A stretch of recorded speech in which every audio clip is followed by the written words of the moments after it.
Elizabeth's weathered hands trembled as she held the locket. 40 years, she whispered, tears streaming down her wrinkled face. They told me you were dead, Michael. The billionaire fell to his knees, his empire suddenly meaningless. Mom, his voice cracked. The nursing home walls seemed to close in as decades of lies unraveled. The truth would destroy his family name, but some prices were worth paying. A millionaire visited a nursing home to donate and found his mother lost. For 40 years, Michael Anderson drummed his fingers against the Italian leather steering wheel of his Bentley, steel blue eyes fixed on the traffic light. The morning sun caught his platinum watch, a gift to himself after closing the Singapore deal. Come on, he muttered, checking the time. The board meeting started in 20 minutes, and Michael Anderson was never late. Never. His phone buzzed with his assistant's custom ringtone. "Talk to me, Diane," he answered, putting her on speaker. "Just confirming you're bringing the charity portfolio to the meeting." Diane's voice came through crisp and efficient. "The publicity team wants final approval on this year's donations." Michael sighed. "Right, the tax write-offs. The charitable contributions," Diane corrected, with gentle firmness that had made her invaluable over the last decade. "Same difference," Michael said, accelerating when the light finally turned green. "But yeah, I looked through the folders. Last night, tell Marcus to drop Golden Sunset Nursing Home from the list." "Really? That's surprising. They've been on our giving list for 5 years. Their financial reports look sketchy. Something's not adding up in their operational costs versus patient care." The 45-year-old hotel magnate navigated through Boston's morning traffic with the same precision he'd used to build Anderson. Luxury hospitality from a single struggling hotel into an international empire with 62 properties across 4 continents. "Fair enough," Diane said. "Though Marcus thinks the photo op would be good PR. You know, billionaire with a heart and all that." Michael snorted. "If Marcus wants pretty pictures, tell him I'll visit after we verify they're not skimming money meant for patient care." The Bentley glided into the underground parking garage of Anderson Tower. His reserved spot, closest to the private elevator, awaited him as always. "Will do," Diane replied. "Oh, and your Aunt Rebecca called. 3rd time this week, says it's important." Michael's jaw clenched. "It's always important with her. She mentioned something about health issues. She's been using that excuse since I was 12. He grabbed his briefcase and stepped out of the car. "I'll call her after the board meeting." Inside, his private elevator, Michael straightened his custom Tom Ford tie and studied his reflection in the mirrored walls. Dark hair with distinguished silver at the temples, clean-shaven, not a wrinkle in his bespoke suit. The picture of success, exactly as he'd planned it. The elevator doors opened directly into his corner office suite, where Diane waited with a steaming espresso and a folder of last-minute items requiring his attention. "Morning, boss," she said, falling into step beside him. "Board's gathering. Jensen's already complaining about the Jakarta expansion timeline." "Jensen's always complaining about something," Michael said, taking the espresso and downing it in. And gulp. "What else?" Rebecca called again while you were driving in. Michael's expression darkened. "She can wait. She said it was about your parents." His stride faltered just for a moment before he regained his composure. "My parents have been dead for 40 years, Diane." "I know. That's why I thought it was strange." He stopped at the door to the boardroom. The muffled voices of 15 executives waiting on the other side. "Take a message. I'll deal with it later." Michael entered the boardroom with his game face on, all thoughts of his aunt and long-dead parents locked away. The executives rose as he entered, some out of respect, others from careful calculation. He'd built this empire from nothing after the car accident that took his parents when he was just 5 years old. Raised by his mother's sister, Aunt Rebecca, in a modest home with perpetual money troubles, he'd clawed his way to Harvard on scholarships, then risked everything on a foreclosed hotel property his senior year. Now he owned the world, or at least the luxury portions of it where the ultra-wealthy played. Ladies and gentlemen, he began, taking his seat at the head of the table. Let's talk about how we're going to dominate the Asian market by this time next year. 2 hours later, with the Jakarta expansion approved and 3 executives sweating through their shirts after his pointed questioning, Michael finally returned to his office. Diane followed, tablet in hand. "So what's this about visiting Golden Sunset yourself?" she asked, brow raised.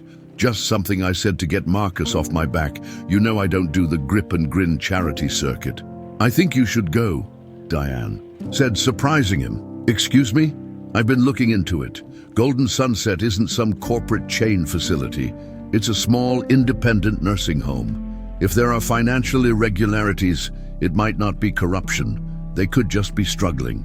All the more reason not to throw good money after bad, or all the more reason to see firsthand what's happening before cutting them off." She placed a folder on his desk. "I scheduled a visit for tomorrow morning. Low-key, no press, just you." "Seeing what your money's been supporting all these years," Michael stared at her. "You scheduled me for a nursing home tour without asking?" "You hired me to manage your time effectively," she replied, unflappable as ever, "and to occasionally save you from yourself." He almost fired back with a sharp retort, but something in her expression stopped him. In 10 years, Diane had never steered him wrong. "Fine," he said finally, 2 hours maximum, and I'm not holding anyone's hand or listening to stories about the good old days. "Wouldn't dream of asking you to," she replied smoothly. "Oh, and Rebecca called again. That's 5 times today." Michael sighed, rubbing his temples. "What does that woman want now? Maybe you should call and find out." "Later," he said dismissively. "I need to review the Singapore property figures before my call with investors." His desk phone buzzed. "Mr. Anderson, there's an urgent call from Golden Sunset Nursing Home on line 2.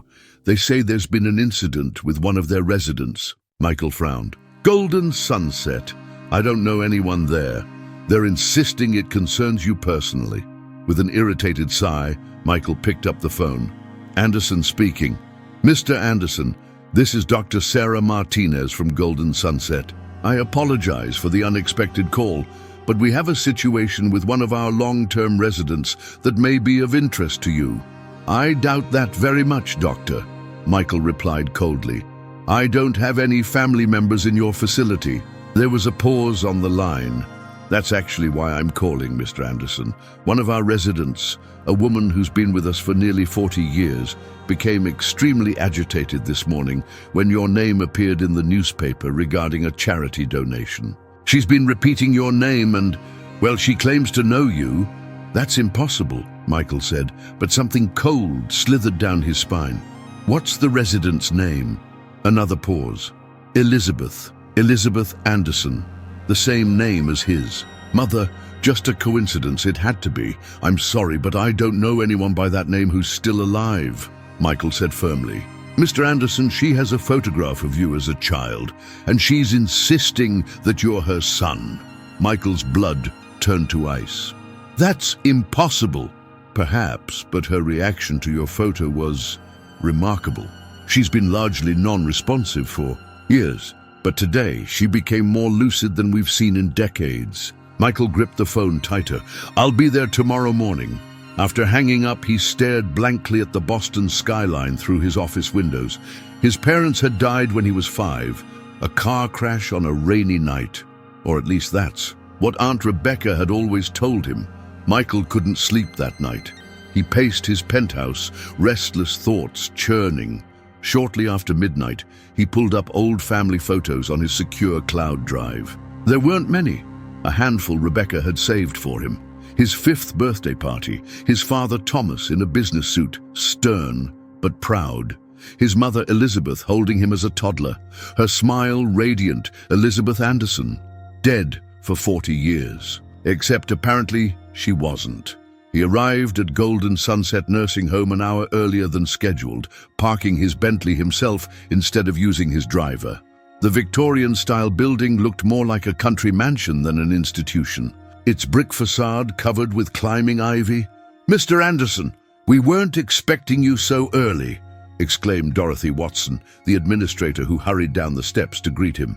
I understand you have some financial concerns, Michael said abruptly. Dorothy's smile faltered. Well, yes, things have been tight lately, but I believe you're also here about Elizabeth Anderson. Take me to her. Now. Dr. Martinez was waiting for them in a small private room. Sunlight streamed through lace curtains, illuminating watercolor, paintings on the walls, and a colorful quilt on the bed. In an armchair by the window sat an elderly woman with silver hair pulled back in a neat bun. Her hands rested in her lap, thin and blue-veined. She turned as they entered, and Michael found himself looking into startlingly familiar blue eyes, the same color as his own. Elizabeth, Dr. Martinez said gently, you have a visitor today. The woman looked at Michael, her gaze sharp and assessing. For a moment, there was only polite curiosity in her expression. Then recognition dawned, transforming her entire face. Michael, her voice was barely above a whisper, rough from disuse. Michael stood frozen, unable to process what was happening. This had to be a mistake, a cruel coincidence. The old woman slowly rose from her chair, moving with careful deliberation toward him. You look just like your father, she said, reaching up with trembling fingers to touch his face. Michael flinched, but didn't pull away. Her fingers were cool against his cheek. I'm sorry, he said stiffly. I think there's been a misunderstanding. My mother died 40 years ago in a car accident with my father. Elizabeth's hand dropped, confusion clouding her eyes. Accident? No, Thomas. The brakes failed. They said I hit my head. They said you were gone too. Michael's heart hammered against his ribs. My father's name was Thomas Anderson. But this is impossible. Elizabeth fumbled with a small gold locket around her neck, opening it to reveal a tiny photograph of a smiling boy. Michael's breath caught. The resemblance was unmistakable. Michael, she whispered. They told me you died with your father. They showed me a grave. Michael took the locket, examining the photo more closely. The same cowlick at the crown that had plagued him through childhood. The same slightly crooked smile. Who told you I was dead? He asked, voice strange to his own ears. Your aunt, Rebecca. Elizabeth's eyes suddenly widened with alarm. Rebecca, she can't know you're here. She can't know I remember. Michael's world tilted sideways. Rebecca told you I was dead, Mr. Anderson, Dr. Martinez interjected softly. Elizabeth still has episodes of confusion. It might be best, but Michael wasn't listening. He was staring at the inscription inside the locket. Cover he hadn't noticed at first. To Elizabeth and Mike, my whole life. Love Thomas, Mike. No one had called him Mike since he was a child. His father had always called him Mike. This can't be real, he whispered. Elizabeth's expression crumpled. You don't believe me. Of course you don't. Why would you? She turned away, shoulders slumped. I'm just a crazy old woman. That's what they've been saying for 40 years. I didn't say that. Michael followed her. But you must understand. I understand perfectly, Elizabeth said, suddenly sounding much more lucid. If I were you, I wouldn't believe me either. But answer me this. How did Rebecca explain my absence all these years? She said you died in the car crash with my father. Elizabeth gave a hollow laugh. And my body, my funeral. I was 5. Michael said defensively. I don't remember the details because there was no funeral for me, Elizabeth said. There couldn't be. Not when I was here. Michael's phone buzzed. Diane, wondering why he was taking so long, he ignored it. If what you're saying is true, he said slowly, why would my aunt lie about something like this? Elizabeth leaned forward. Everything, Michael. She gained everything. The money, the house, control of Thomas's company shares, and you. She always wanted what I had, always. That's crazy, we were poor. Rebecca worked 2 jobs to support us. Poor? Elizabeth looked genuinely shocked. Your father was worth millions. When he died, Anderson Hotels was already a success. There were trust funds, insurance policies. Michael's hands gripped the steering wheel so tightly his knuckles turned white as he sped back toward downtown Boston. The image of Elizabeth's face, those eyes so startlingly like his own, kept flashing in his mind. Impossible, he muttered. But the words sounded hollow even to himself.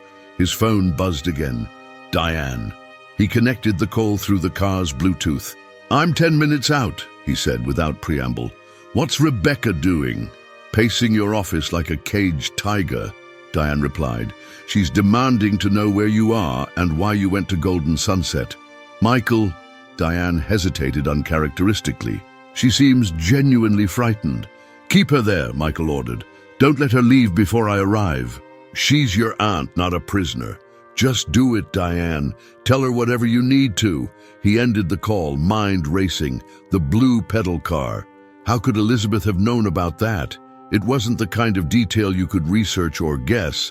And the locket with his childhood photo and his father's inscription. Michael swerved around a slow-moving delivery truck, earning an angry honk. He barely noticed. For the first time in decades, he was consciously trying to remember the accident, the aftermath, the funeral. He remembered standing beside Aunt Rebecca as a coffin was lowered into the ground. Just one coffin. He couldn't be sure. He pulled into his reserved parking space at Anderson Tower and hurried toward his private elevator, ignoring the security guard's greeting. As the doors closed, he caught a glimpse of his reflection. Pale, shaken, nothing like the confident CEO who had left this building just hours ago. The elevator opened directly into his expansive office suite.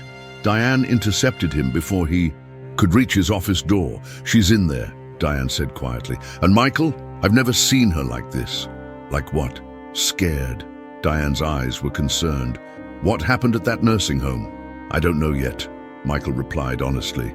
"But I'm going to find out."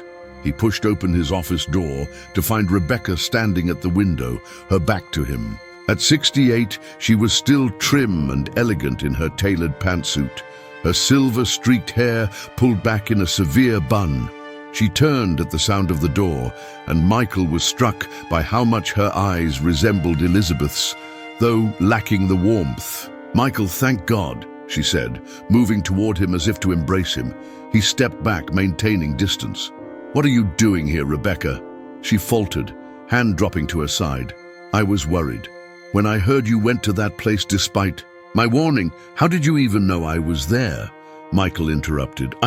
She hesitated. "I called your office this morning. Your assistant mentioned you had a meeting at Golden Sunset." Michael glanced behind him, where Diane stood in the doorway. "Did you tell my aunt about my schedule, Diane?" Diane frowned. "Of course not. You know I never discuss your whereabouts with anyone without your permission." Rebecca's expression hardened, almost imperceptibly. She must have forgotten. "It doesn't matter. What matters is what those people told you." "Those people," Michael repeated. "You mean the nursing home staff? Or do you mean Elizabeth Anderson?" Rebecca paled visibly. "So you met her?" "I met a woman who claims to be my mother. A woman who somehow knows things about my childhood that no stranger could possibly know. She's mentally ill, Michael. Has been for decades. Whatever she told. How do you know she's mentally ill if my mother died in the accident?" Michael asked quietly. Rebecca's eyes darted around the room as if searching for an escape. "I meant, don't lie to me anymore," Michael said, his voice dangerously calm. "Tell me what happened 40 years ago. Tell me why Elizabeth Anderson is in that nursing home instead of in a grave next to my father." Rebecca sank into the nearest chair, suddenly looking every one of her years. "You don't understand. I did what I had to do." A cold weight settled in Michael's stomach. "So it's true. She really is my mother." "She wasn't fit to be anyone's mother," Rebecca snapped, a flash of the old venom surfacing. "After the accident, she was broken, couldn't speak, couldn't recognize anyone. The doctors said she might never recover, so you had her declared dead. Put her in a nursing home and told me she was gone forever." Michael's voice rose, despite his effort to stay controlled. "What gave you the right?" "I gave you a normal life," Rebecca shot back. "What kind of childhood would you have had with a vegetative mother, always visiting hospitals, never knowing if she'd recognize you from one day to the next?" She shook her head. "I made the hard choice for your sake." "For my sake?" Michael laughed bitterly. Or for the money? Elizabeth mentioned something about my father's fortune, his company shares. Funny how that never made it to me. Rebecca's expression shifted, a calculating look crossing her face. There were expenses. Your upbringing, your education, Harvard, scholarship. Michael cut in. Remember, I worked my way through college because you told me we couldn't afford it. Where did my father's money go, Rebecca? I invested it for your future. Bullshit. The word cracked like a whip in the sleek office. You stole it. You stole everything. My mother, my inheritance, my history. Rebecca stood up, drawing herself to her full height. You ungrateful! She caught herself, visibly composing her features.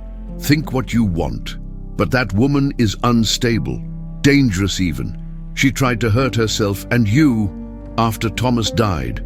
What are you talking about? Why do you think she ended up hospitalized? She had a complete breakdown. The doctors said she might never be safe around you again. Michael stared at his aunt, trying to separate truth from manipulation. I don't believe you. Check the medical records, Rebecca challenged. They'll show psychiatric holds, suicide attempts, violent episodes. Your precious mother was a danger to herself and others. I protected you. You lied to me my entire life. I gave you a clean slate. Rebecca's composure cracked, a chance to become something without the shadow of tragedy hanging over you. And look what you've done with it. Everything Thomas ever dreamed of and more. Michael turned away, unable to look at her anymore. Get out! Michael, get out! He roared, slamming his fist on his desk. Before I call security and have you thrown out. Rebecca gathered her purse, her movement stiff with anger. You'll regret this. When you learn the whole truth about Elizabeth Anderson, you'll understand what I did was a mercy. The only thing I regret, Michael said coldly, is trusting you. For 40 years, after Rebecca left, Michael collapsed into his chair, his mind a chaos of contradictory thoughts and emotions. Diane appeared in the doorway, concern etched on her features. I'm guessing I should cancel your afternoon meetings, she said. Michael nodded absently. Diane, I need you to do something for me. Something discreet. Name it. Find me the best. Private investigator in Boston. Someone who specializes in cold cases, missing persons, that sort of thing. Diane didn't even blink. May I ask why? Because I need to know the truth about what happened to my parents. All of it. 3 hours later, Michael sat across from Jack Sullivan in a private back room at O'Malley's pub, a dimly lit establishment far from the luxury restaurants Michael typically frequented. Sullivan was in his early 50s, with watchful eyes and the posture of someone who expected trouble at any moment. His rumpled suit and 5 o'clock shadow might have made him look unprofessional, if not for the sharp intelligence in his gaze. So let me get this straight, Sullivan said, after Michael had explained the situation. You believe your aunt faked your mother's death 40 years ago, stashed her in a nursing home, and possibly embezzled your inheritance in the process. That's the gist of it, yes. Sullivan whistled softly. That's one hell of an accusation against a family member. Can you help me or not? Michael asked bluntly. Sullivan took a sip of his whiskey.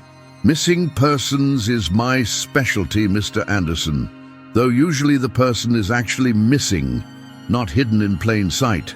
He tapped his fingers on the scarred wooden table. It'll be expensive and messy. Money is no object. Michael pushed a check across the table. That's your retainer. I expect daily updates. Sullivan's eyebrows shot up at the figure on the check, but he quickly schooled his expression. I'll need access to all family records you have. Birth certificates, death certificates, property deeds, financial records, anything related to your parents or aunt, already being compiled. My assistant will deliver everything to you tomorrow. What about DNA testing? Sullivan asked. Quickest way to confirm if this Elizabeth is really your mother. Michael nodded. I've thought of that, but I want more than biological confirmation. I want evidence of what Rebecca did and why. I want to know who else was involved in this conspiracy. Conspiracy's a big word, Sullivan cautioned. But I get your point. After leaving the pub, Michael returned to his penthouse, wrestling with the emotional storm inside him. The life he thought he knew, the history that had shaped him, was potentially built on an elaborate lie, and the woman who'd raised him might be responsible for unspeakable cruelty. In his secure safe, Michael withdrew a small wooden box he hadn't looked at in years. Inside were the few mementos he had of his parents, his father's watch, his mother's silver hairbrush, a handful of photographs saved from the family home before Rebecca sold it. He picked up a faded photo of his parents on their wedding day. Thomas Anderson, tall and confident in his tuxedo, a younger version of the face Michael saw in the mirror each day. And beside him, Elizabeth, radiant in white, those same blue eyes Michael had seen just hours ago in a nursing home room. His phone rang. Dr. Martinez from Golden Sunset. Mr. Anderson, I apologize for calling so late. Is something wrong? Is Elizabeth okay? She's fine, but Dr. Martinez paused. Your aunt was here this afternoon, demanding to see Elizabeth. Michael's grip tightened on the phone. Did you let her in? Of course not. You were very clear about restricting visitors. But she was agitated, threatened to have our facility shut down for elder abuse if we didn't let her speak to Elizabeth. She has no authority to do that. I know. But Mr. Anderson, something else happened. After your aunt left, one of our nurses discovered Elizabeth's locket was missing. The one with my photo? Yes. Elizabeth is quite upset. She thinks someone took it while she was sleeping. Michael closed his eyes, rage building behind his temples. Security cameras? We have them at entrances and hallways, but not in patient rooms. I've already requested the footage, but Rebecca wouldn't have been caught on camera if she never officially entered. Michael finished the thought. Mr. Anderson, I don't want to make accusations, but I understand, Doctor. I'll handle this. Michael ended the call and immediately dialed Sullivan. I need you to find out where my aunt is right now, he said when the investigator answered. And I want a forensic account of every penny that passed through her hands after my father died. Something happened? Sullivan asked. Rebecca visited the nursing home today. Now Elizabeth's locket is missing. The one piece of physical evidence connecting us. Sullivan's voice hardened. I'm on it. And Mr. Anderson, don't confront your aunt alone. People who've maintained lies this big for this long, they don't just give up when cornered. The next morning, Michael's phone rang early. Sullivan with his first report. Just got access to old medical records, the investigator said without preamble. Elizabeth A. admitted to Mass General after car accident May 1980, severe TBI, next of kin listed Rebecca Palmer, no mention of son, and what else? Found Thomas Anderson's will. Primary beneficiary, Michael Anderson, with Rebecca Palmer as trustee until age 25. Estate valued at 4.7 meters in 1980. Company shares worth additional 2.3 netters, $7 million. In 1980, a fortune that should have been held in trust for him, money. Rebecca claimed never existed. Keep digging, Michael ordered. Find everything. At Golden Sunset, Michael found Elizabeth more lucid than the day before, though her eyes were red-rimmed from crying over the lost locket. Rebecca was here, she said as soon as they were alone. I pretended to be confused, like I didn't recognize her. But I knew. Did she say anything to you?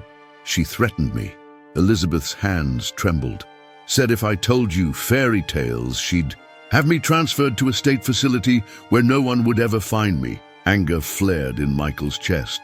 She can't do that. I won't let her. She took my locket. Elizabeth's eyes filled with tears. The only picture I had of you. I know. I'm sorry. Michael hesitated, then reached for her hand. It felt small and fragile in his. Elizabeth, I need to know what happened all those years ago. She was quiet for a long moment, her gaze distant. We were happy, the three of us. Thomas built his hotel business from nothing. He was so proud when the second property opened. In New York. A smile flickered across her face. And you were his pride and joy, always following him around, wearing little suits you insisted on because you wanted to be just like Daddy. The image struck something deep in Michael's memory, himself as a small boy, strutting around in a miniature blazer while his father laughed. The night of the accident, Michael prompted gently. Elizabeth's expression darkened.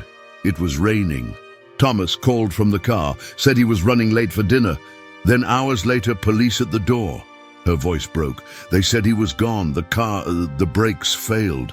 And you, what happened to you? I don't remember much after that. They said I collapsed, hit my head, woke up in the hospital, confused, in pain. She gripped his hand tighter. Rebecca was there, acting concerned in front of the doctors, but when we were alone, she'd lean close and whisper terrible things. What things? That you had died too, that I'd failed to protect you, that it was all my fault. Elizabeth's eyes grew haunted. I started to believe her. The medication they gave me, it made everything fuzzy. I couldn't think straight, couldn't tell what was real. Michael felt sick. She gaslighted you while you were injured and vulnerable. Elizabeth nodded slowly. By the time I started to piece things together, to question what she was telling me, I was already here, heavily medicated. When I tried to tell the staff who I really was, they thought it was delusion. Rebecca had all the paperwork showing I was just her mentally ill sister, not Elizabeth Anderson at all.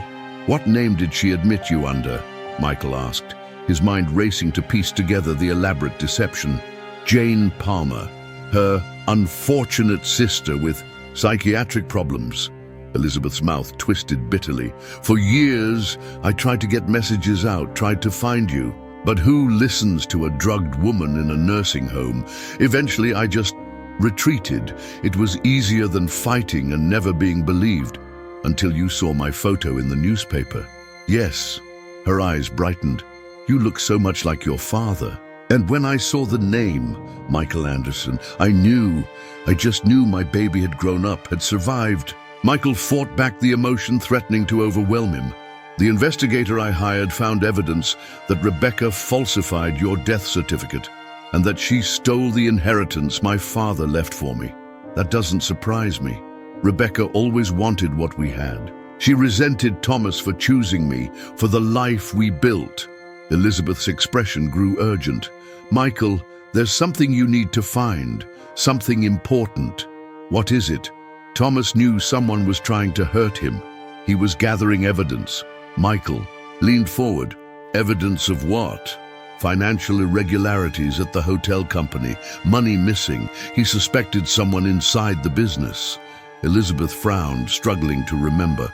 The week before he died, he told me he'd hidden documents somewhere safe, said if anything happened to him, I should find them. Did he say where? The lake house.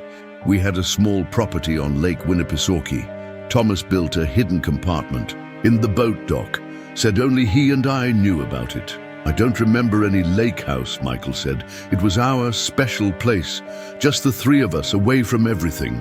A tear slipped down Elizabeth's cheek. Some of my happiest memories were there. Michael made a mental note to have Sullivan check property records for the lake house. Elizabeth, do you think Rebecca had something to do with my father's death? The police report mentioned cut brake lines. Horror flashed across Elizabeth's face. I don't know. She was always jealous, always resentful. But murder? She shook her head slowly. I never wanted to believe anyone could do that to Thomas, but after what she did to me, keeping me locked away, stealing my life, my son, I don't know what she's capable of anymore. As Michael left Golden Sunset, his phone rang. Sullivan again. You're not going to believe what I found, the investigator said, excitement evident in his voice. Thomas Anderson's original will included property holdings not listed in the probate documents Rebecca filed. One of them is a lake house in New Hampshire, purchased under the name Pine Valley LLC. Michael felt a chill run down his spine. Pine Valley, that's what Elizabeth just mentioned. She said my father hid important documents there, evidence that someone was embezzling from the company before his death. It gets better. Guess who was the financial controller for Anderson Hotels in 1980? Rebecca, Michael guessed. Bingo. And guess who was removed from that position just 2 weeks before Thomas Anderson's fatal accident? She had means, motive and opportunity, Michael said quietly. For all of it. Looks that way. I've got the address for the lake house. It's about a 2-hour drive from Boston. Property's been vacant for years, still listed under Pine Valley LLC. Taxes paid through an anonymous trust. Meet me there in 3 hours, Michael decided.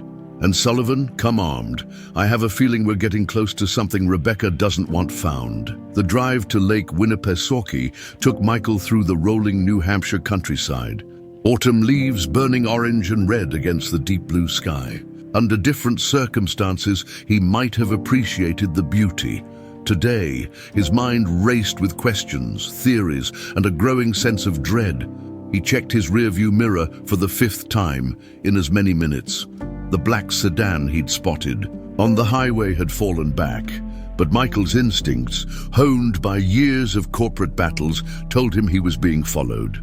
By the time Michael reached the access road Sullivan had indicated, dusk was settling over the lake. He navigated his Bentley carefully down the rutted path, wincing as branches scratched against the custom paint job. After a few hundred yards, he spotted Sullivan's inconspicuous gray Ford parked behind a stand of pine trees. The investigator materialized from the shadows as Michael approached, his weathered face grim. We've got company. Spotted a black sedan cruising past the main. Entrance about 10 minutes ago, so they're already here. Michael felt for the gun he'd brought, a Glock 19 he kept in his Manhattan apartment, but rarely carried. The weight of it was unfamiliar, unsettling. What's our play? Sullivan studied him. Ever fired that thing outside a range? No. Then, you stay behind me, understand? I've got 20 years of experience you don't have. They moved through the woods in silence. Sullivan with the practiced stealth of a man who'd done this many times before, Michael trying not to snap every twig. In his path, the lakefront property gradually came into view. A rustic 2-story cabin with a wide deck overlooking the water, and, as Elizabeth had described, a wooden dock extending into the lake. Sullivan held up a hand, signaling Michael to stop. 2 men by the dock, he whispered. One searching, the others keeping watch. Michael strained to see in the fading light. Sure enough, a stocky figure was systematically examining the dock, pulling up boards, while another man with a gun stood. Sentry. That's not Rebecca, Michael whispered. Hired help, Sullivan replied softly. Your aunt wouldn't do the dirty work herself. Question is, do they know what they're looking for, or are they just tearing the place apart hoping to find it? As if, in answer, the man at the dock straightened suddenly, calling out to his partner. Found something! There's a compartment under this section! Michael tensed, ready to rush forward, but Sullivan's iron grip on his arm held him back. Wait, the investigator hissed. Let's see what they find. Then we can decide our move. The man at the dock pried up a section of wood, revealing a space beneath. He reached in and withdrew what appeared to be a metal box, roughly the size of a hardcover book. That's it, the lookout said. Call Palmer and let her know we got it. Palmer, Rebecca's maiden name. Confirmation, if Michael still needed it, of who was behind this. We can't let them leave with that box, Michael said urgently. Sullivan nodded. I'll create a diversion on the north side of the property. When they investigate, you circle around to the dock. Grab the box if you can, but priority 1 is staying alive, understand? Understood. Sullivan disappeared into the trees, circling wide around the property. Michael watched the 2 men, his heart hammering against his ribs. The one with the box was trying to open it without success. It's locked, he called to his partner. Some kind of combination. Bring it anyway.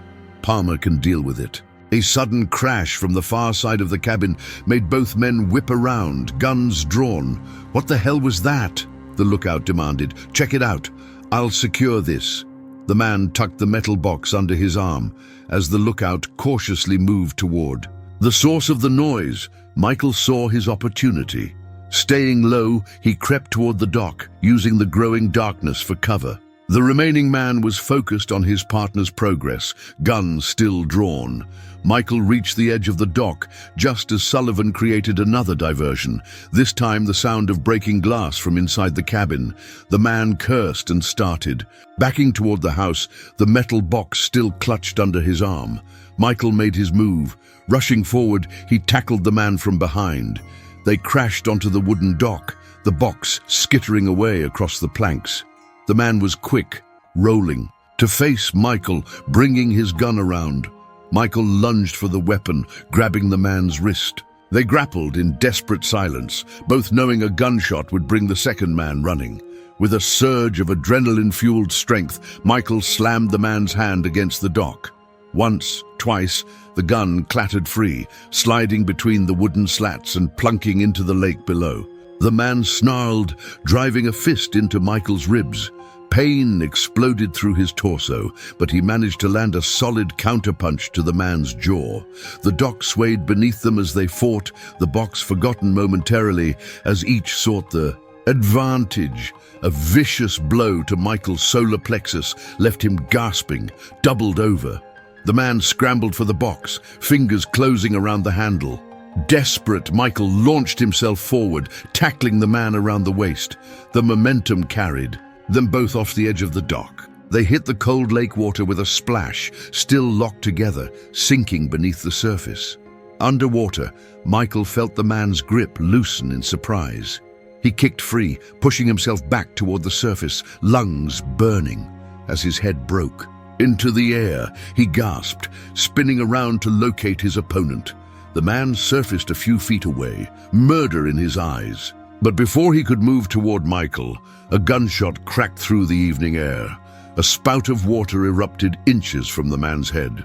"Next one won't miss," came Sullivan's calm voice from the dock, where he stood with his weapon trained on. The hired thug. "Out of the water, hands where I can see them." The man hesitated, calculating his odds. "Don't try it," Sullivan warned. "My associate isn't the only backup I brought. You're surrounded." It was a bluff, but a good one. The man's shoulders sagged in defeat. He swam slowly toward the dock, where Sullivan kept him covered, while Michael hauled himself out of the lake, shivering in the cool evening air. "The other one?" Michael asked, teeth chattering. "Zip-tied to a tree," Sullivan replied, not taking his eyes off their prisoner. "Amateur, never saw me coming." "The box? Still on the dock. Get it while I deal with our friend here." Michael retrieved the metal box, surprisingly heavy for its size. It was indeed locked, with a small combination dial on the front. "3 numbers, my birthday," Michael murmured, remembering what Elizabeth had said about the safe in their old house. He dialed in the month and day of his birth. 027, the lock clicked open. Inside, wrapped in waterproof material, was a leather portfolio stuffed with documents, and beneath it, a small cassette tape labeled "Insurance" in his father's handwriting. "Sullivan," Michael called. "We got it." Back in Sullivan's car, Michael carefully examined the contents of the box while the investigator drove. The portfolio contained financial records, correspondence, and what appeared to be surveillance photos of Rebecca, meeting with a man Michael didn't recognize. "My father suspected Rebecca was embezzling," Michael said, flipping through statements with transactions highlighted in red. "Looks like she was siphoning money to offshore accounts for months before his death." "And the tape?" Michael turned. The cassette over in his hand. "I don't know, we need a player." "Glove compartment," Sullivan said. "Old-school portable cassette player. I keep it for interviews with people who don't trust digital recordings." Michael retrieved the device, inserted the tape, and pressed play. Static crackled. Then his father's voice filled the car, younger than in Michael's memories, but unmistakable. "This is Thomas Anderson, recording this September 14th, 1979. If you're listening to this, something has happened to me, and Elizabeth knows it's time to reveal the truth." Michael's heart clenched at the sound of his father's voice after so many years. "I've discovered significant financial irregularities in the company accounts, money missing, transactions that don't add up. At first, I suspected external hacking or employee theft. What I've found is worse. My sister-in-law, Rebecca Palmer, has been systematically embezzling funds, close to $2 million over the past 3 years. Thomas's voice grew harder. When I confronted her, she threatened me, not directly, but in ways that made her meaning clear. She mentioned how dangerous driving can be, how accidents happen so easily. I fear for my safety and, more importantly, for Elizabeth and little Michael. Michael exchanged a glance with Sullivan, whose expression had gone grim. I've gathered evidence, included in this box. Bank statements, transfer authorizations with Rebecca's signature, photographs of meetings with her accomplice, a man named Gerald Winters. I filed duplicates with my attorney, Howard Steinberg, with instructions to turn everything over to the authorities if anything happens to me. There was a pause, the sound of papers shuffling. Rebecca has always been jealous of what Elizabeth and I have. Our happiness, our success, our son. I should have seen the warning signs years ago, but I wanted to believe family means something. His father sighed heavily, the tape hissing with static. If you're listening, Elizabeth, take this to the police and keep Michael safe. He's everything to us. The tape clicked, ending abruptly. Michael sat in stunned silence, his father's voice echoing in his mind. This is everything we need, Sullivan said quietly. Motive, threat, even naming his killer. Combined with the falsified death certificate and financial records, we've got more than enough for the police. But Howard Steinberg, the attorney, why didn't he come forward after the accident?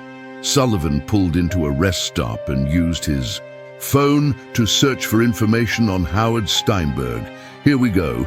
Howard Steinberg, attorney, died in a boating accident 3 weeks after your father's death. Body never recovered. The implications sent ice through Michael's veins. She cleaned house. Anyone who knew the truth and nearly got away with it, Sullivan agreed. Your father was smart, hiding this backup evidence where only your mother would know to look. And then he ensured she couldn't look by putting her in a nursing home and declaring her dead.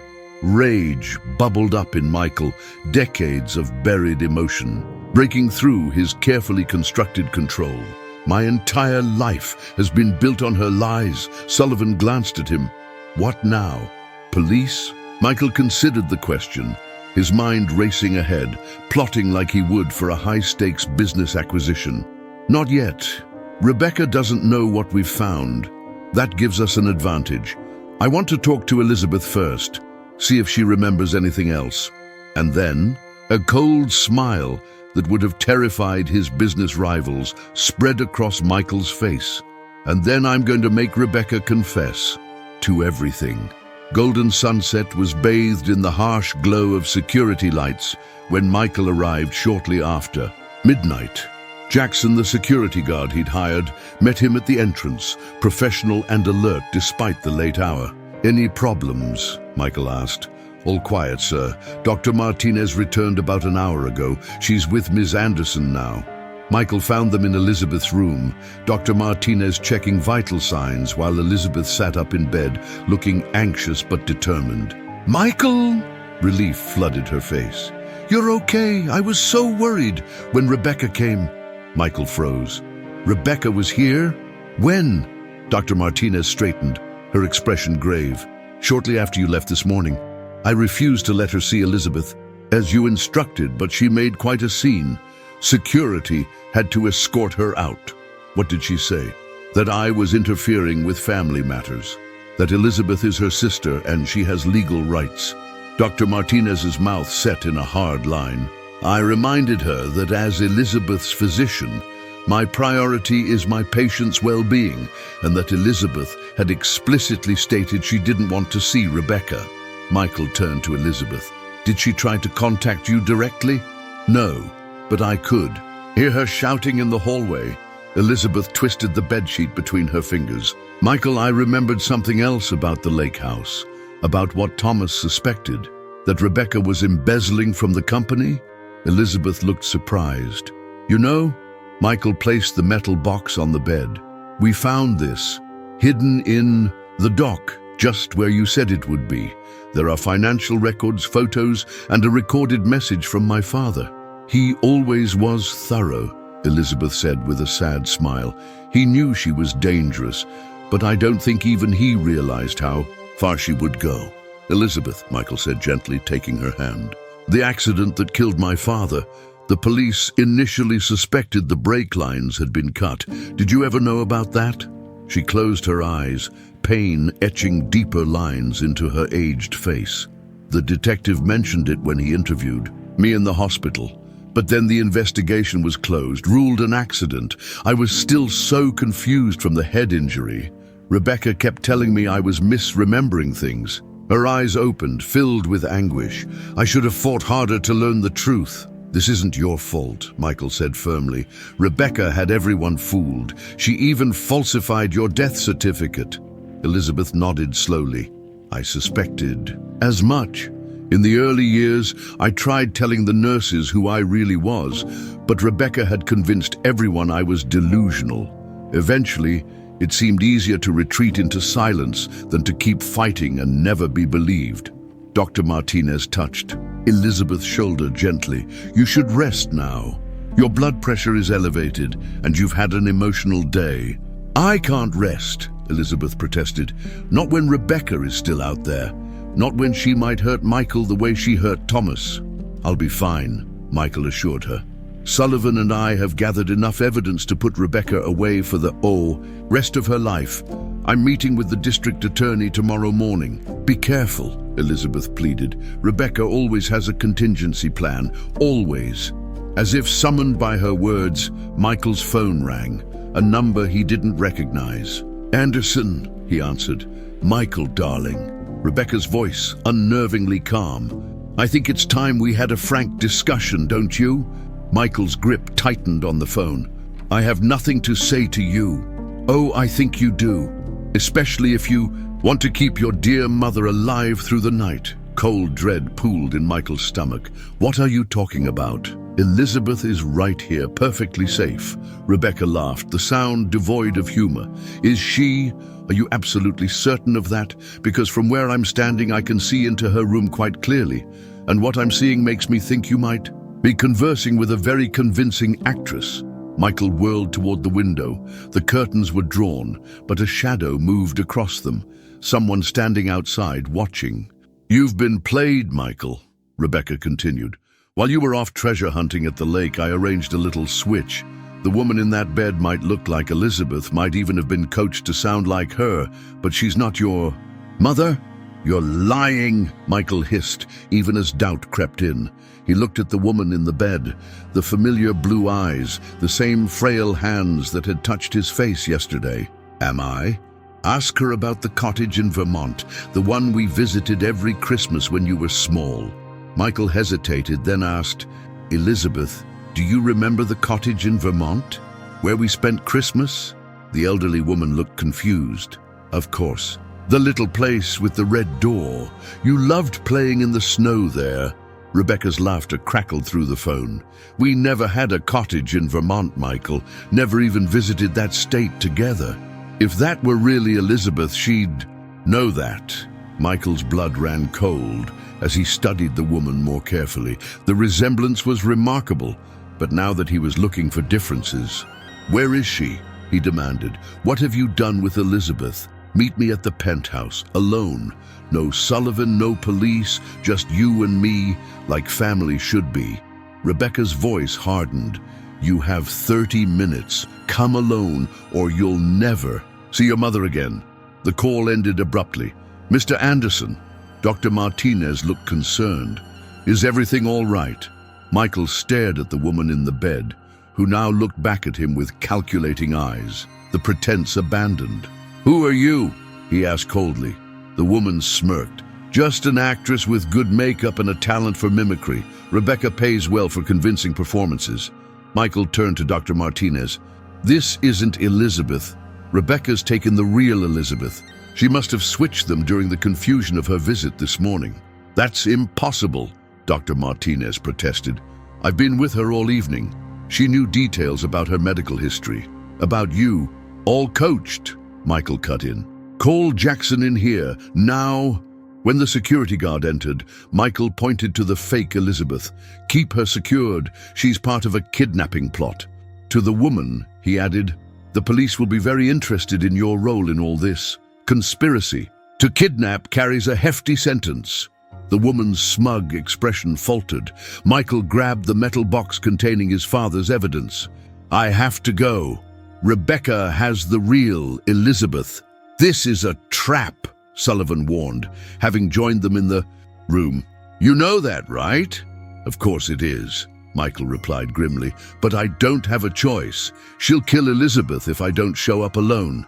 "Then we need a plan." Sullivan pulled him aside. "You don't walk in there without backup." The drive to his penthouse gave Michael precious little time to think. Rain had started falling, slicking the streets of Boston, the droplets racing down his windshield like tears. The parallel to the night his father died wasn't lost on him. When the private elevator opened directly into his foyer, Michael was met with unexpected stillness. No lights except the dim glow from the kitchen, no movement, no sound. "Rebecca," he called out, moving cautiously into the open living area with its wall of windows overlooking the Boston skyline. "In here, darling." Her voice came from his study. Michael followed it, every sense heightened. Rebecca sat behind his desk, looking perfectly at ease in his custom leather chair. She wore an elegant black dress that might have been appropriate for a business dinner or a funeral. Her silver hair was impeccably styled, her makeup flawless. Nothing about her appearance suggested a woman on the verge of being exposed for decades of criminal activity. "Where's Elizabeth?" Michael demanded, not bothering with preliminaries. Rebecca smiled thinly. "Safe, for now. Please have a seat." "I'll stand." Always so stubborn. She sighed dramatically, just like Thomas. The casual mention of his father's name ignited Michael's rage, but he tamped it down. Losing control now would only give Rebecca an advantage. "I want proof Elizabeth is alive," Michael said flatly. Rebecca raised an eyebrow, then pulled out her phone. After tapping the screen a few times, she turned it toward him. On the display was a video feed showing Elizabeth in what appeared to be a bedroom, not her nursing home room, but somewhere with heavy drapes and ornate furniture. A timestamp in the corner showed it was a live feed. "Satisfied?" Rebecca asked. "Not remotely." Michael moved farther into the room, positioning himself carefully. "Let's cut to the chase, Rebecca. I know everything. About the embezzlement, about falsifying Elizabeth's death certificate, about the brake lines on my father's car." If he expected shock or denial, he was disappointed. Rebecca merely tilted her head, studying him with the cool assessment of a predator. "You always were bright," she said. "I was counting on it building. Anderson Hotels into the empire it is today." "You mean the empire you stole from me, the inheritance that was rightfully mine?" Rebecca waved a dismissive hand. "Details. The point is, I recognized your potential early on, nurtured it, shaped you into the businessman you are. You used me," Michael countered, "raised me to rebuild what you stole so you could live off the proceeds. I prefer to think of it as a mutually beneficial arrangement." She leaned forward, her smile not reaching her eyes. "I gave you drive, purpose. Would you have become so successful if you'd grown up with doting parents who gave you everything? If you hadn't been hungry to prove yourself, you don't get to rewrite history to make yourself the hero," Michael said coldly. "You murdered my father, you imprisoned my mother, you stole millions and built it into billions," Rebecca countered. "The seed money for your first hotel acquisition, where do you think that came from?" Michael stared at her, realization dawning. "The trust fund. You kept enough to bankroll my first business venture." "Of course. I invested in you, Michael. And look at the returns." She gestured expansively. "All of this, the company, the wealth, the Michael Anderson success story, none of it would exist if I hadn't done what needed to be done. Is that how you justify killing my father, stealing my mother's life?" Rebecca's expression hardened. Thomas was going to ruin everything. He discovered the discrepancies in the company accounts and threatened to go to the authorities. She shrugged. It was him or me. The casual way she admitted to murder made Michael's blood run cold. "And Elizabeth?" What was her crime? Being in the way. I couldn't very well claim guardianship of you if she was still in the picture, could I? And after the accident, when she was confused, vulnerable, it was almost too easy. A hint of real emotion crossed Rebecca's face. Not remorse, but something like satisfaction. All those years watching her deteriorate in that facility while I raised her son. Poetic justice, really. For what? Michael demanded. What did Elizabeth ever do to you? She took Thomas. The words exploded from Rebecca, the first crack in her composed facade. He was meant for me. We grew up together, planned our futures together. Then he met Elizabeth at college, and suddenly I was forgotten. Her lips curled in disgust. She wasn't even his type. Too soft, too kind. He needed someone strong, someone who understood business, someone like me. So this was all about jealousy? Michael could barely comprehend the pettiness that had destroyed so many lives. You murdered my father and imprisoned my mother because of unrequited love? Don't trivialize it, Rebecca snapped. Thomas and I built the first hotel together. My money, my business degree. But he put everything in his name, made me an employee. When Elizabeth came along, he started pushing me out of decisions, questioning my accounting methods. Because you were stealing from him, Michael pointed out. I was taking what I deserved, my fair share of the business I helped create. Rebecca's composure was fully cracking now, decades of bitterness seeping through. Then she got pregnant. With you, and suddenly Thomas was rewriting his will, putting everything in trust for his son and heir. As if I hadn't been there from the beginning, Michael watched her unravel, making sure the recording device in his pocket was capturing every damning word. So you cut his brake lines. Rebecca's eyes glittered. An unfortunate accident on a rainy night. No one questioned it too closely, except that detective who wouldn't let it go. He had to have a boating accident too. Howard Steinberg as well, my father's attorney. Loose ends, Rebecca said simply. In business, as in life, details matter. And Dr. William Chambers, the doctor who supposedly signed Elizabeth's death certificate? Rebecca smiled coldly. There never was a Dr. Chambers.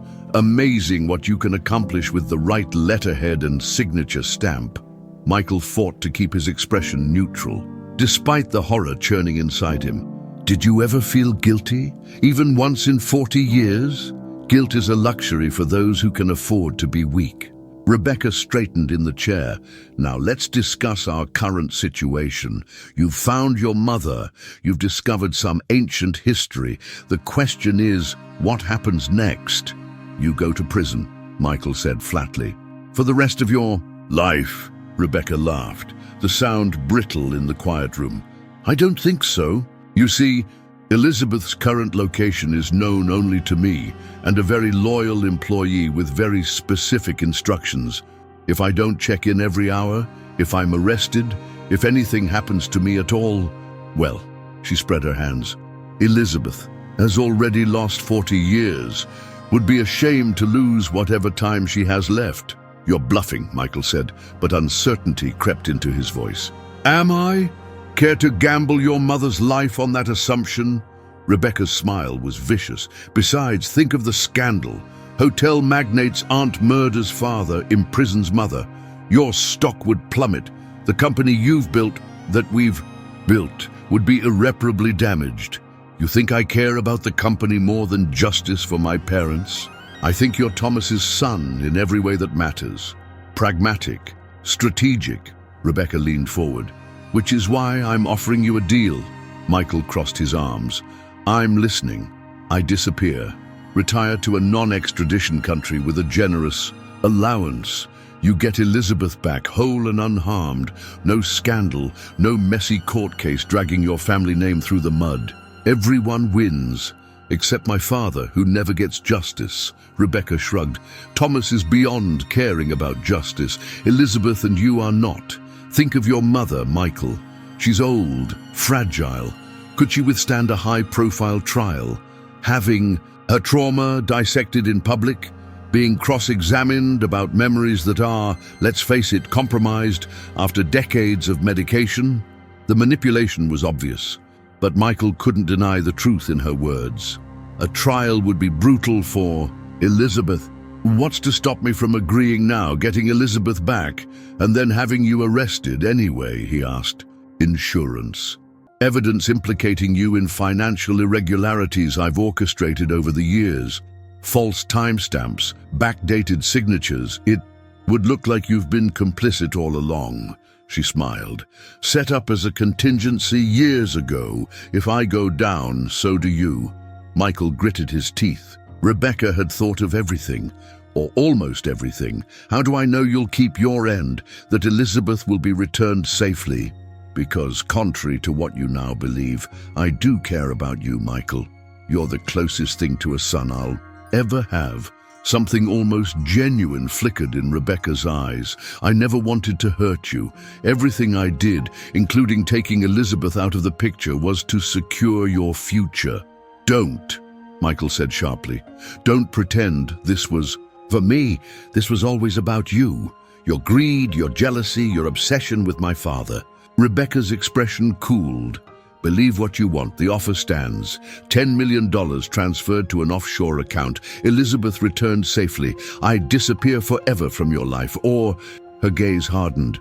Option 2 is considerably less pleasant for everyone, especially Elizabeth. Michael moved toward the window, ostensibly looking out at the rain-slicked city, but actually making sure Sullivan's team had a clear view of what was happening. He needed to stall, to keep Rebecca. Talking! How did you do it? He asked. The switch at Golden Sunset. Elizabeth was under guard. Rebecca smiled, pride evident in her expression. Money opens many doors. The night nurse was quite amenable to looking the other way for the right price. And my actress friend had been studying Elizabeth for days.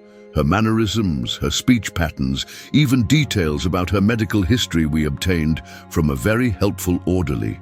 And no one noticed during the switch? A wheelchair, a blanket, sedatives in Elizabeth's evening medication. Simple, really. By the time your Dr. Martinez returned from her dinner break, the switch was complete. Michael turned back to face her. Where is she now? Close enough to be returned quickly, far enough that you won't accidentally stumble upon her. Rebecca glanced at her watch. I need your answer, Michael. The offshore account number is ready. 10 million is nothing to you now, but will keep me quite comfortable in my retirement. And if I refuse, Rebecca's smile vanished. Then this conversation ends. I walk out of here and you never see Elizabeth again. She simply disappears, like she did 40 years ago. Michael took a deep breath, weighing his options. He needed to appear to capitulate while ensuring Rebecca didn't slip away.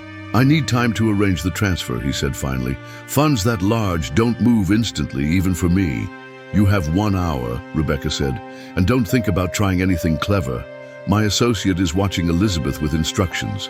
To act if I don't check in. She held up her phone.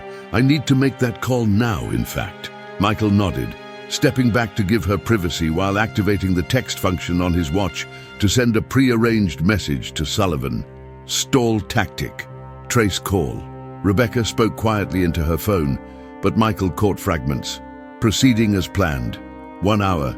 Keep her sedated. After ending the call, Rebecca turned to Michael with a triumphant smile. The account information is in your email. 10 million by 3 a.m. And this all goes away.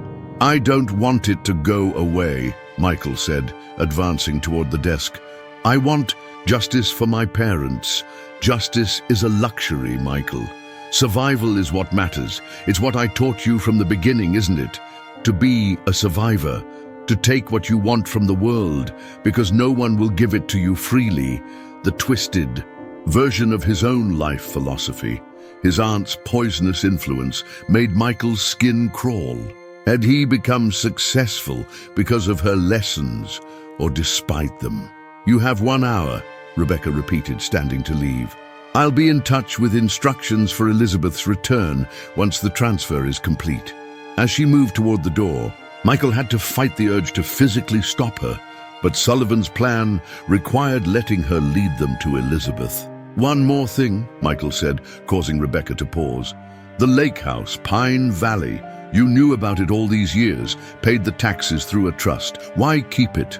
Something flashed across Rebecca's face, an emotion Michael couldn't quite identify. Regret, nostalgia, insurance, she said simply. I always knew Thomas might have left evidence there. I searched for years but never found it. Couldn't risk selling the property in case someone else discovered whatever was hidden.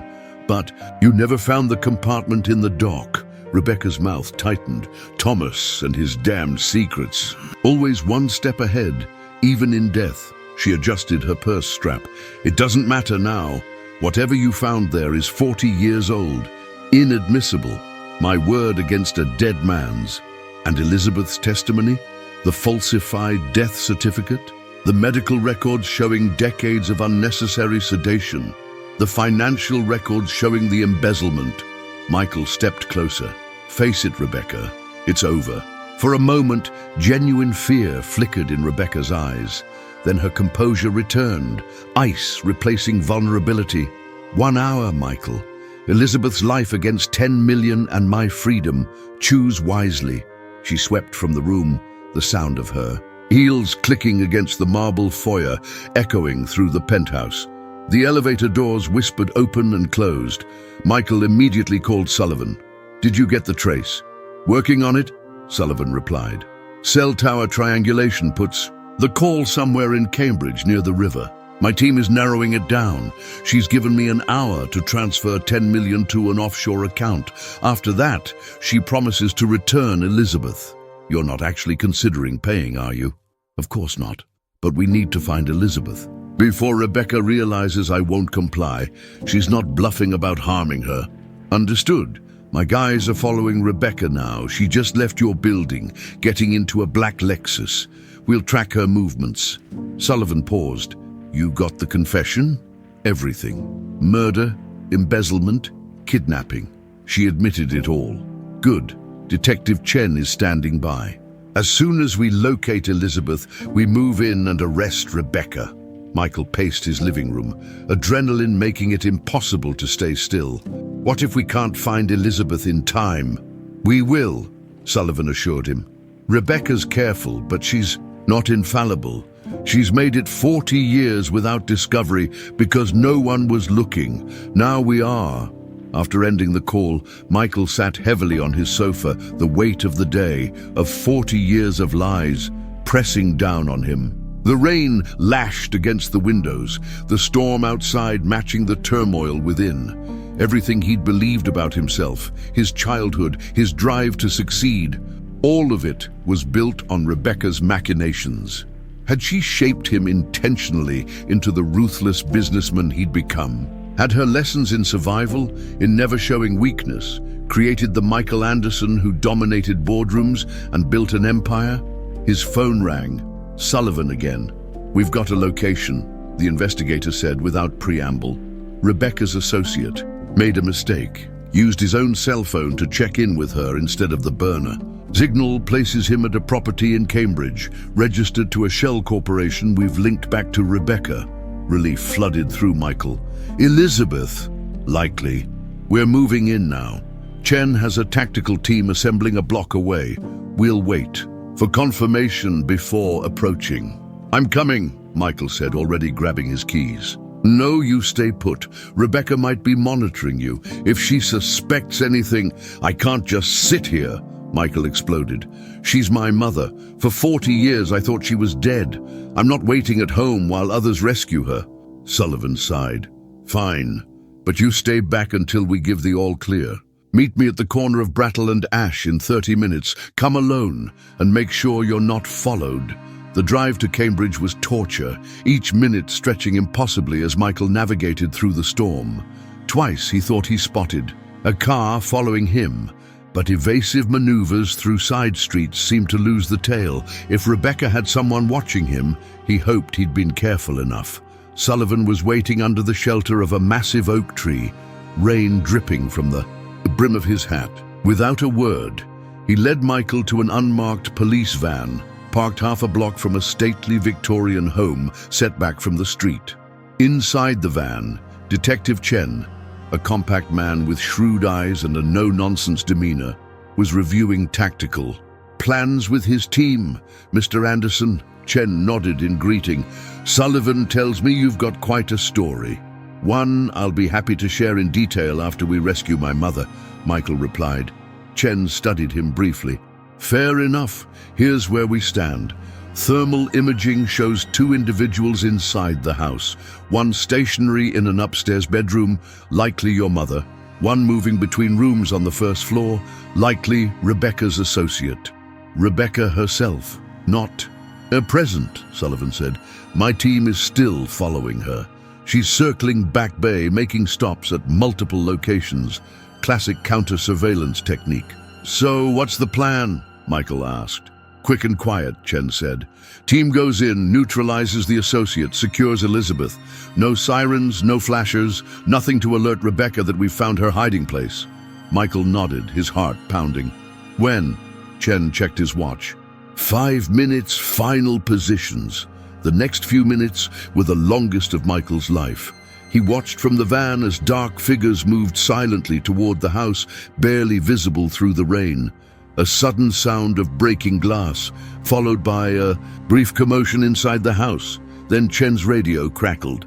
"Target secured. Subject in custody. We've located the female victim. Appears to be sedated but stable. Requesting medical." The words barely registered before Michael was out of the van, sprinting toward the house, ignoring Sullivan's shout to wait. He pushed past officers at the door, taking the stairs 2 at a time, following the sounds of activity to a bedroom. At the end of the hall, there on a 4-poster bed, lay Elizabeth, pale, obviously drugged but breathing steadily. A paramedic was checking her vital signs, while another prepared an IV. "Mom," Michael whispered, the word unfamiliar on his lips after 40 years of believing her dead. Elizabeth's eyelids fluttered at the sound of his voice. She struggled to focus, fighting through whatever sedative Rebecca's man had administered. "Michael," she murmured. Reaching a trembling hand toward him, he took it gently, kneeling beside the bed. "I'm here. You're safe now." "Rebecca?" Fear flashed across her face. "She can't hurt you anymore," Michael promised. "We've got her confession on tape. She's going to prison for what she did." Elizabeth's eyes filled with tears. "All these years, I never stopped hoping I'd find you again." The paramedic touched Michael's shoulder. "Sir, we need to get her to the hospital. The sedatives in her system need to be monitored." Michael nodded, still holding his mother's hand. "I'll be right there with you," he assured her. "I'm not letting you out of my sight again." As they prepared to transfer Elizabeth to a stretcher, Sullivan appeared in the doorway, his expression grim. "We've got a problem," he said quietly. "Rebecca's disappeared." Michael's blood ran cold. "What do you mean, disappeared? Your team was following her." She spotted the tail and shook them. "Last seen entering South Station, but never emerged. Might have changed appearance, might have had a car waiting at another exit." "Find her," Michael growled. "She doesn't get to escape, not after everything she's done. Every law enforcement agency in the state will be looking for her within the hour," Sullivan assured him. "She won't get far." But as Michael turned back to Elizabeth, watching as the paramedics carefully moved her to the stretcher, he wasn't so sure. Rebecca had evaded justice for 40 years. She was resourceful, cunning, and now desperate. This wasn't over, not by a long shot. 3 days had passed since Elizabeth's rescue. Michael sat beside her hospital bed, her frail hand clasped in his. The doctors had weaned her off the unnecessary medications Rebecca had kept her on for decades, and each day brought a little more clarity. "You look tired," Elizabeth observed, her voice stronger than it had been the night of her rescue. "I'm fine," Michael assured her, though the dark circles under his eyes told a different story. "Still no sign of Rebecca?" Elizabeth asked, her fingers tightening almost imperceptibly around his. Michael shook his head. "Nothing concrete. Her passport was flagged, but Sullivan thinks she probably has several identities prepared. She withdrew $2 million from a hidden account the morning before our confrontation. She'd been planning her escape for days." "She always was thorough," Elizabeth murmured. "Even as girls, she never left anything to chance. The door opened, and Dr. Winters, the neurologist overseeing Elizabeth's case, entered with a tablet in hand.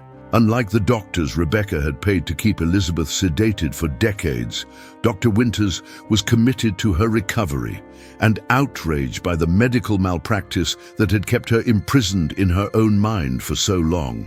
"Good news," he announced. Without preamble, the latest scans show no lasting damage from the sedatives.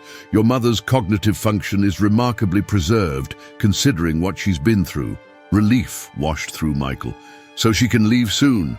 I'd like to keep her another 48 hours for observation, but yes, after that, she'll need regular checkups, physical therapy to build her strength, but she can continue recovery." As an outpatient, Elizabeth's face lit up. "Did you hear that, Michael? I'm getting out of here." Michael squeezed her hand. "I've already prepared a room for you at my penthouse. Top floor views of the entire city. You'll love it." Dr. Winters cleared his throat. "Actually, I'd like to discuss Elizabeth's living arrangements going forward. While your penthouse is undoubtedly luxurious, Mr. Anderson, a different environment might be more beneficial for your mother's recovery." Michael stiffened. "What do you mean?" "I've consulted with our occupational therapy team. They recommend a single-level living situation, ideally a house with a garden, natural light, somewhere quieter than downtown Boston." "I can buy a house," Michael said immediately. "Anywhere she wants." Elizabeth touched his arm. "Michael, slow down. We have time to figure this out." Dr. Winters smiled. "I'll leave you two to discuss, but there's no rush. Remember that, Mr. Anderson. Your mother needs calm and stability right now, not hasty decisions, no matter how well-intentioned."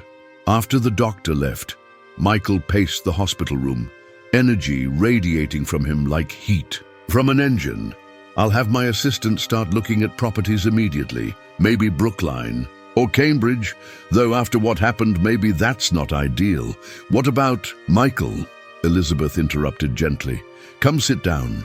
He complied, suddenly aware of how his frenetic energy might be affecting her. "Sorry, I just want to get everything right for you." "I know." She studied his face, those familiar blue eyes so like his own, searching for something. "You've been going non-stop since you found me, haven't you? Barely sleeping, barely eating, running on adrenaline and determination." Michael shrugged uncomfortably. "There's been a lot to handle. The investigation, your medical care, the media requests I've been blocking, and your company, your normal responsibilities. Diane's handling the day-to-day operations. The board can wait." Elizabeth shook her head slowly. "You're so much like your father. When he locked onto a problem, nothing else existed until it was solved. Is that a bad thing?" "Not always. But sometimes—" She paused, choosing her words carefully. "Sometimes it meant he missed the moment he was living in, always focused on the next challenge, the next battle." Michael was silent, recognizing too much truth in her observation. Hadn't that been his life, building his empire, always looking to the next acquisition, the next milestone, rarely pausing to enjoy what he'd achieved? His phone buzzed. Sullivan with an update. "We have a lead," the investigator reported. "Miami International Airport. Security camera picked her up last night, disguised. But the facial recognition software flagged a possible match. She was boarding a flight to Buenos Aires.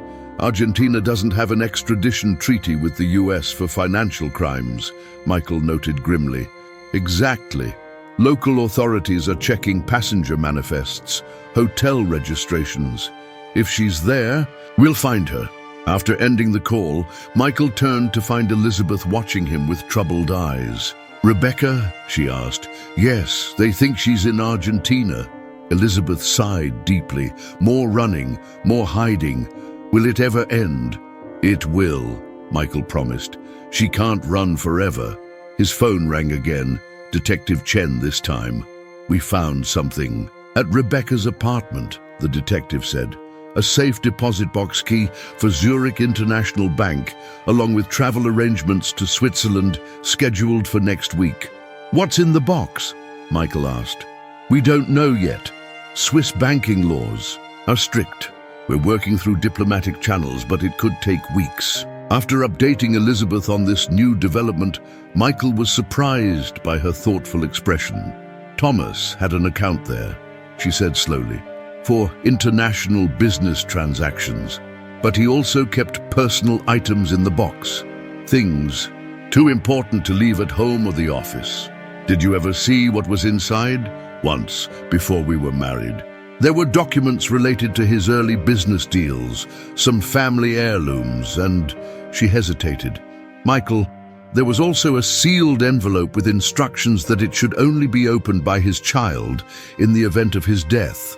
Michael's heartbeat quickened. "Did you know what was in it?" "No, but Thomas was troubled after placing it there.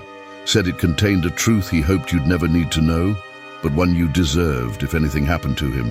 The conversation left Michael unsettled.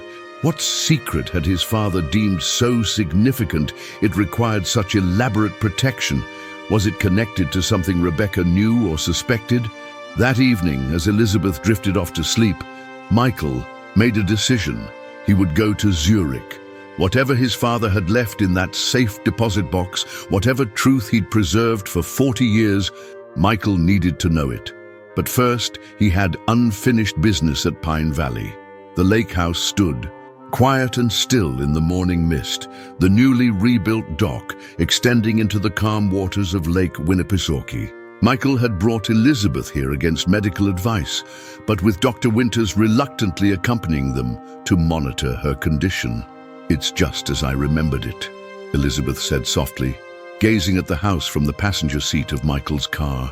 Even after all these years, Michael had arranged for the property to be renovated, the same rustic charm, but with modern comforts and accessibility features for Elizabeth.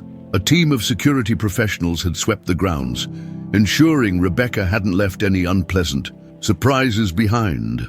Helping Elizabeth from the car, Michael supported her as she took tentative steps toward the house. She paused on the front porch, breathing deeply of the pine-scented air. "So many memories," she murmured. "Good ones before Rebecca poisoned everything." Inside, Michael had restored the great room exactly as Elizabeth had described it. Down to the stone fireplace and the painting of the lighthouse that had once concealed Thomas's safe. New furniture blended seamlessly with carefully restored original pieces Michael's team had found in storage. "It's perfect," Elizabeth said, tears streaming down her face, "like stepping back in time." Dr. Winters cleared his throat, gesturing discreetly toward the bedroom they'd prepared for Elizabeth. "I think that's enough excitement for today. You need to rest." After settling Elizabeth in for a nap, Michael stepped out onto the deck overlooking the lake. Sullivan's latest update had confirmed that Rebecca had indeed fled to Buenos Aires and was staying at an upscale hotel under yet another false identity. International arrest warrants were being processed, but the legal machinery moved slowly. His phone buzzed with a text, an unknown number, but the message left no doubt about the sender. "You've won the battle, Michael, but not the war. Enjoy your own time with Elizabeth while you can. Some secrets should stay buried." Michael showed the message to Sullivan, who had arrived to provide additional security. "She's trying to rattle you," the investigator said. "Classic Rebecca, maintaining control through fear and uncertainty. What if there is something in that safe deposit box, something that changes everything?" Sullivan's expression was skeptical. "Like what?" "Your father was secretly a Russian spy. You're adopted. There's no revelation that could possibly justify what Rebecca did." Michael nodded, though doubt lingered. Rebecca had manipulated him his entire life. Even now, thousands of miles away, she was still playing mind games. 2 days later, Michael stood in the private viewing room of Zurich International Bank, staring at the contents of Thomas Anderson's safe deposit box. 40 years untouched, preserved like a time capsule. Inside were exactly the items Elizabeth had described: business documents, family jewelry, and a sealed envelope with Michael's name written in his father's bold handwriting. With trembling fingers, Michael broke the seal and extracted a single sheet of paper. "My son, if you're reading this, something has happened to me. and you've found your way back to Pine Valley, back to the truth of who we were as a family. I don't know how old you are now, what kind of man you've become, but I hope the values your mother and I tried to instill remain with you. Integrity, compassion, the courage to face difficult truths. I've made enemies in business, Rebecca chief among them. If my suspicions are correct, she's been embezzling from the company for years. I've gathered evidence, left copies with my attorney, but Rebecca is dangerous when cornered. If anything happens to me, protect your mother. Trust no one until you know the full truth. Whatever happens, whatever you discover about me or our family, know this. You were the light of my life, Michael. The best of me and Elizabeth, the future I work toward. Whatever mistakes I made, and there were many, loving you and your mother was never one of them. Live with honor, find happiness, and remember that true wealth isn't measured in dollars or properties, but in the lives we touch, the love we share. Your father, Thomas. Tears blurred Michael's vision as he carefully folded the letter. There was no dark revelation, no shocking secret, just a father's love and concern for his family, his awareness of the danger Rebecca posed. Sir? The bank manager stood respectfully at the door. There's another item in the box you might want to see. At the bottom of the deposit box lay a small velvet pouch. Inside was a silver pocket watch with an inscription, "To Michael on his 5th birthday. Time is precious. Spend it wisely. Love, Dad." A gift his father had never had the chance to give him. Back at Pine Valley the next day, Michael sat beside Elizabeth on the deck, watching the sunset paint the lake in gold and crimson. He'd shown her Thomas's letter, the watch, and together they had cried for the years stolen from them. Thomas knew. Elizabeth said softly. He sensed the danger but faced it anyway, trying to do the right thing. Like father, like son, Michael replied, taking her hand gently in his. His phone buzzed. A message from Sullivan. Rebecca Palmer arrested in Buenos Aires. Extradition proceedings initiated. It's over. Michael showed the message to Elizabeth, whose eyes filled with tears of relief. Finally, she whispered, after 40 years. As darkness fell over the lake, Michael thought about the empire he'd built, the ruthless businessman he'd become. Rebecca had shaped him, certainly, but not in the way she'd intended. The drive she'd instilled through cruelty, he'd channeled into creation. The loneliness she'd forced upon him had made him value genuine connection, rare as it had been in his life. What happens now? Elizabeth asked, gazing up at the first stars appearing in the twilight sky. Michael smiled, feeling lighter than he had in years, perhaps in his entire adult life. Now we live, he said simply. We make up for lost time.